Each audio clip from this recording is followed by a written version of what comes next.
Bien, ingeniero, en muchos casos han sucedido situaciones en el gobierno en los que se ha atribuido corrupción en el gobierno. Sin embargo, hay quienes dicen de que el hecho de que uno o dos funcionarios recurran a actos de corrupción, eso no implica al gobierno central, al gobierno per se.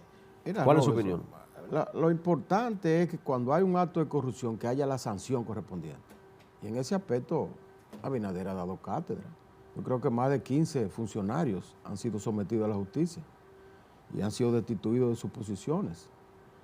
Entonces, corrupción tú vas a tener siempre, hasta en el Vaticano hay corrupción. ¿Te acuerdas lo de el Banco Ambrosiano, Sí, esas cosas y esas estafas? Ahora, lo criticable es que quede impune. Entonces, lo que hay que procurar es que siempre, si hay un acto indelicado en la administración pública, porque reciba la correspondiente sanción de parte de la justicia. Sin embargo, nadie es juiciado de esos casos. Sí, hay varios, pero el de la lotería están en los tribunales, el de la lotería, el DICEN, está en los tribunales. Hay otros que están en los tribunales, que ahora no recuerdo. Pero, como decía Balaguer, que cuando algún funcionario cometió una falla, una indelicadeza, él decía, yo lo destituyo. A partir de ahí le corresponde a la justicia, que es otro poder independiente, actuar. Entonces, el Ejecutivo lo que tiene que hacer es, tú lo destituyes, lo apartas del cargo. Bueno, entonces la justicia puede actuar por oficio. O sea que el término independencia de la justicia viene desde Balaguer. Bueno, es que la justicia es otro poder del Estado en la democracia. Que haya sido más independiente o menos independiente en un periodo determinado, ya eso es otra cosa, pero es un poder independiente, siempre. Igual que el Congreso Nacional. Naturalmente, este es un país presidencialista, entonces el Poder Ejecutivo normalmente decide la mayoría de las cosas, pero ya eso ha ido cambiando, ya se han ido diferenciando los poderes. Correcto. Los poderes, ya el poder congresual más o menos ha adquirido cierta autonomía y lo mismo que el Poder Judicial. Pero la justicia, hay algo que nosotros tenemos que superar como sociedad en nuestro país, y es que la justicia pueda actuar no solo por sometimientos de un interesado, sino de oficio ante cualquier situación.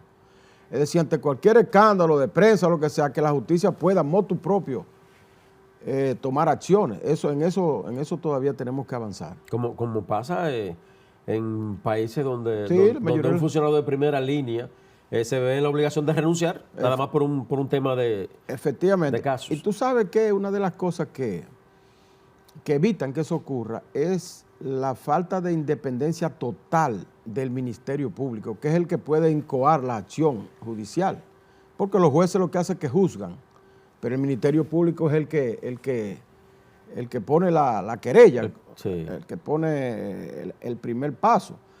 Entonces, eso que está planteando el presidente Abinader de modificar la Constitución para darle esa independencia al Ministerio Público, yo creo que es importante. ¿Es viable eso? Sí, la mayoría de los países latinoamericanos ya lo han hecho.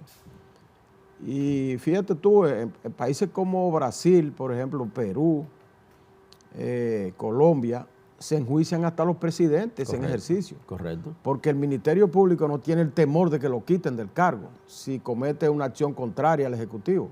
Bueno, en España ahora Pedro Sánchez estuvo al punto de renunciar por un tema de su esposa. Y la esposa.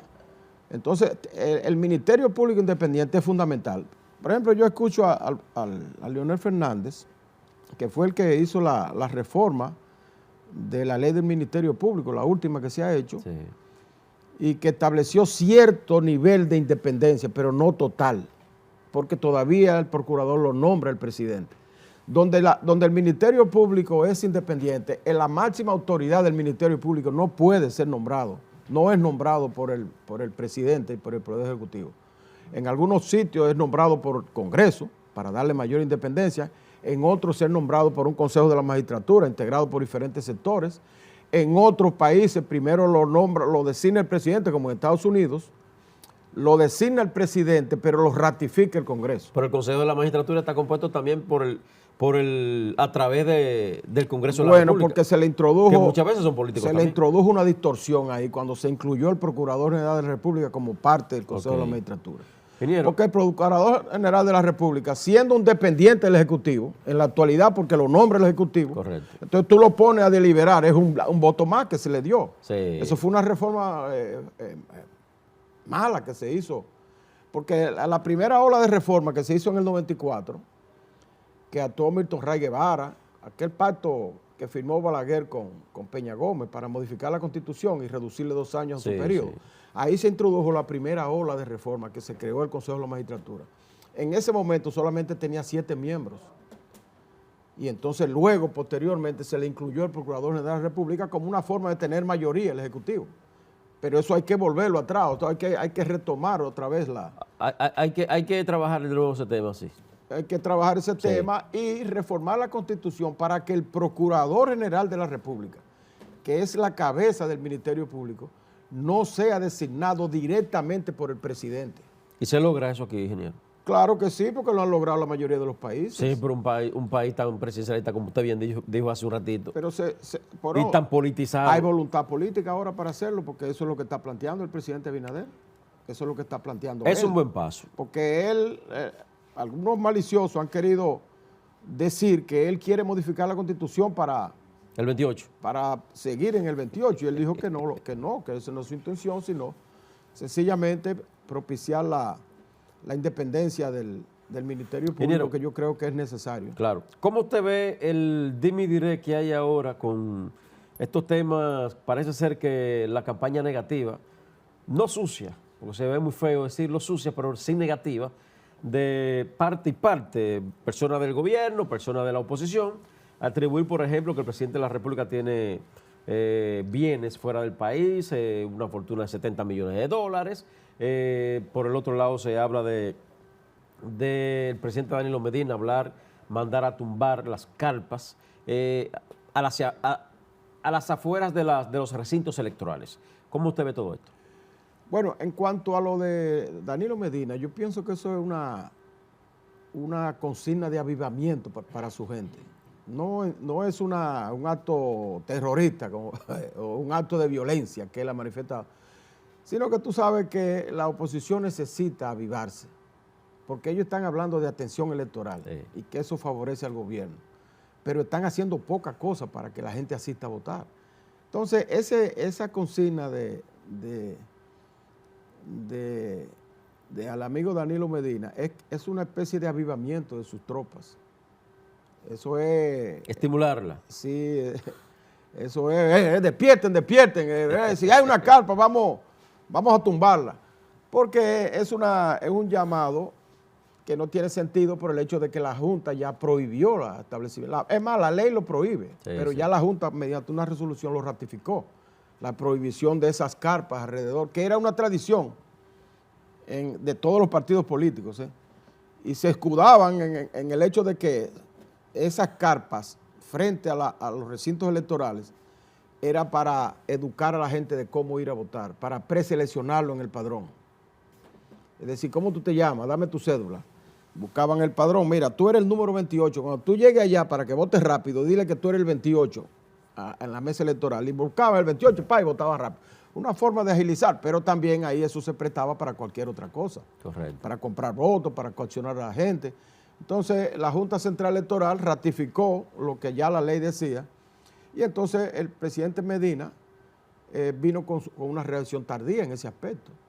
Y respecto a lo del presidente Abinader. Bueno, fíjate, eso siempre surge en la campaña, tratan de algunos actores de irse por la vía de la campaña sucia, pero nunca, hace tiempo ya que aquí no quedan bien los que se van por ese camino. Yo vi que fue Roberto Rosario, ¿verdad? El presidente le respondió al vocero de la Fuerza del Pueblo, que es Roberto Rosario. Yo no creo que sea vocero, pero por lo menos... Él es uno de ellos. Hace su papel en ese sentido. Sí. Que había hablado de eso, pero yo no veo nada pecaminoso en que el presidente, al contrario, yo lo veo como un acto de transparencia lo que hizo el presidente, que al momento de asumir el cargo de presidente, él formó un fideicomiso de los fondos familiares para que no haya una confusión entre lo que manejan en el Estado y sus fondos particulares. un fideicomiso en bancos extranjeros. Eso no es nada pecaminoso. Eso lo hacen aquí todas las familias. Y más, te digo que es un acto de transparencia por el hecho de que si tu oficio principal es ser empresario, como el caso de Luis Abinader, Correcto. y en un momento tú vas a un cargo público, tú tienes que hacer eso, tú tienes que diferenciar tu fortuna personal de la fortuna del Estado, y eso fue lo que él hizo. De ahí es que se habla de paraísos fiscales para evadir impuestos, pero ¿evadir impuestos de qué? Si es un dinero de su patrimonio particular. Bueno, en un momento dado, Ramón Alburquerque, cuando aspiraba a la interna de su partido, a presidir, a ser candidato presidencial del partido, le llegó a decir al presidente precisamente eso, que estaba evadiendo impuestos con ese dinero fuera del país. No, hombre, eso es una forma de ataque, porque mira qué pasa. Por ejemplo, ¿de dónde viene el dinero de los Abinader? Viene del sector empresariado. Sí, la hotelería. Su papá tenía hoteles, o tiene, esa familia tiene hoteles, tiene una universidad, tiene una fábrica de cemento. Sí. Entonces, todo ese dinero que ellos pudieron haber acumulado viene filtrado de impuestos porque todas esas empresas pagan impuestos. Entonces, cuando tú tienes ese dinero ahorrado de tus ahorros de esas empresas, es lógico que tú lo pongas en una figura, fideicomiso, que es que no permite que un reparto de la familia, sino que ese dinero se preserve en un banco extranjero, porque aquí hay, por ejemplo, en Panamá y otros países, Gran Caimán, que le llaman paraísos fiscales, pero que son efectivamente lugares con leyes especiales financieras, bancarias, donde el dinero tú lo puedes depositar y no es grabado. Por ejemplo, aquí si tú depositas en un banco dominicano, como no existe esa ley de incentivo y zona franca financiera, tú tienes que pagar impuestos aquí.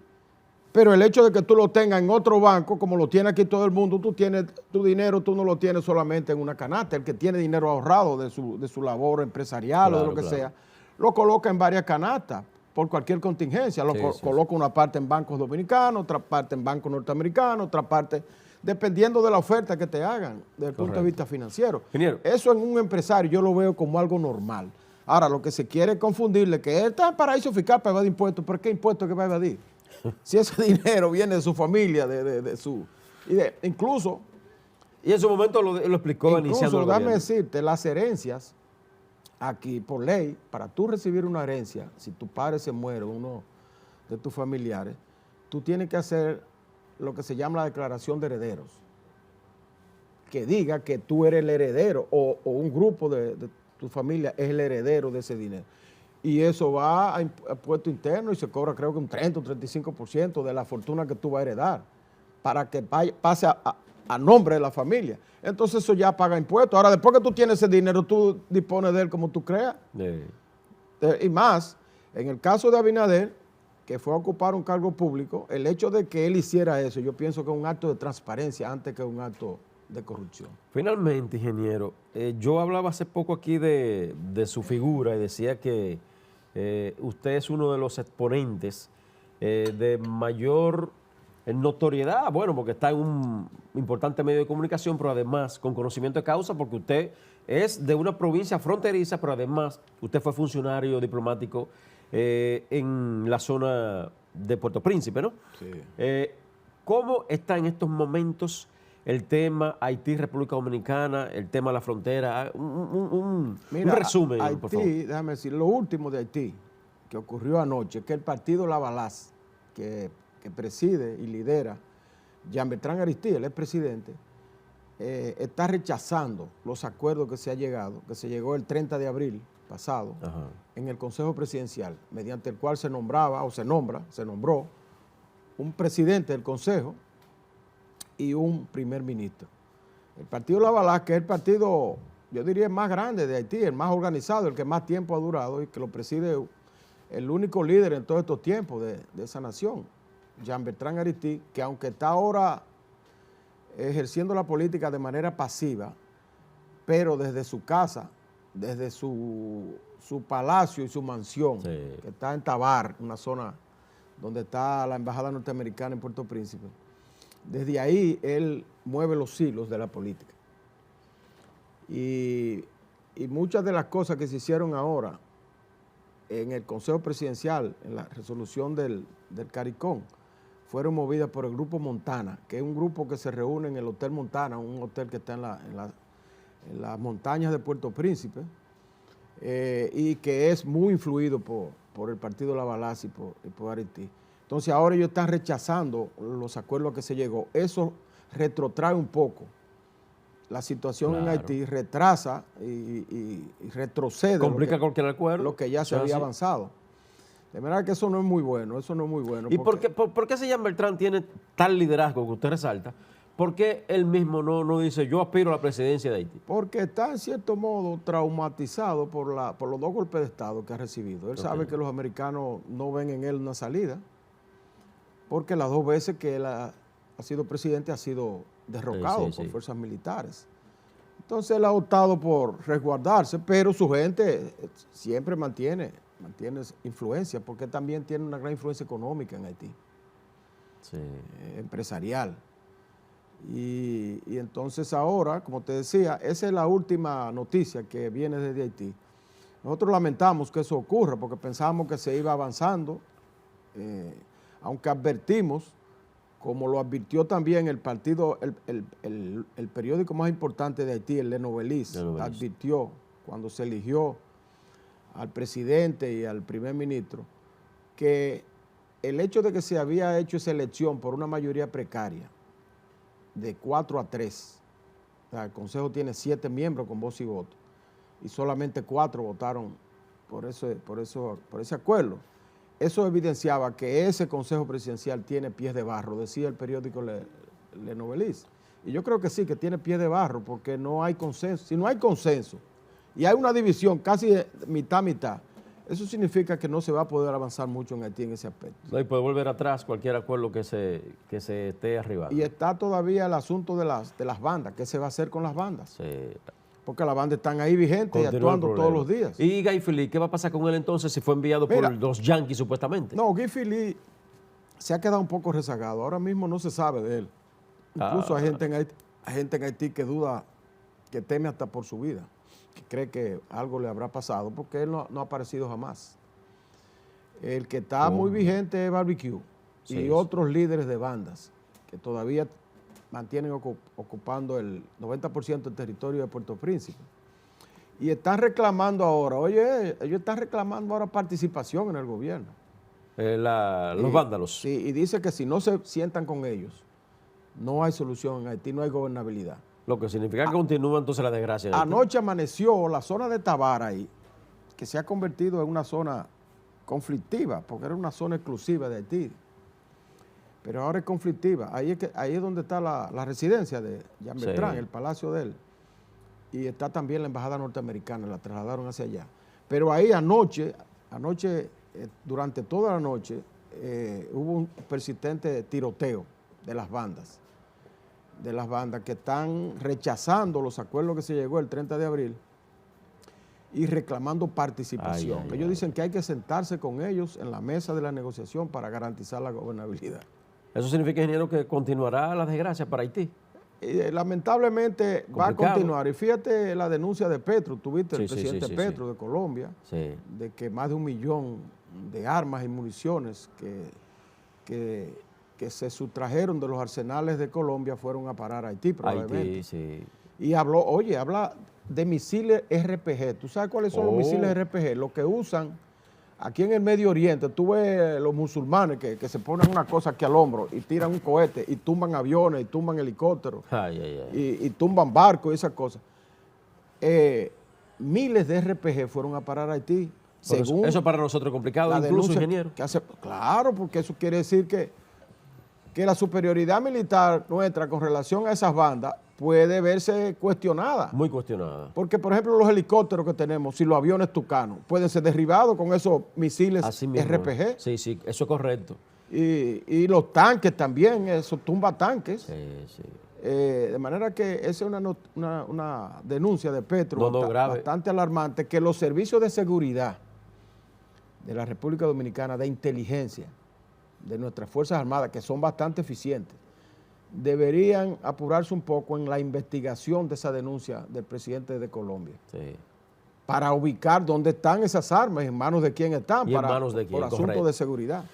Ingeniero, muchísimas gracias. El tiempo siempre va a ser corto para conversar con Héctor Rodríguez Pimentel, un ducho en la materia en términos de la política y también la geopolítica, ya en estos ámbitos internacionales. Ingeniero, muchísimas gracias. Gracias a ti, Robinson. Sí, Héctor Rodríguez Pimentel, presidente del Partido Renovador Reformista. Entonces, para el viernes 10 de mayo. El viernes 10 a las 10 de la mañana. Correcto. Está la actividad con el presidente para apoyar su reelección de parte de los balagueristas. Excelente. De los balagueristas. Muy bien. Éxito, ingeniero, éxito. Gracias, Ustedes Robinson. y nosotros nos vemos entonces el próximo sábado a partir de las 5 de la tarde por aquí por EN Televisión. Bye, bye.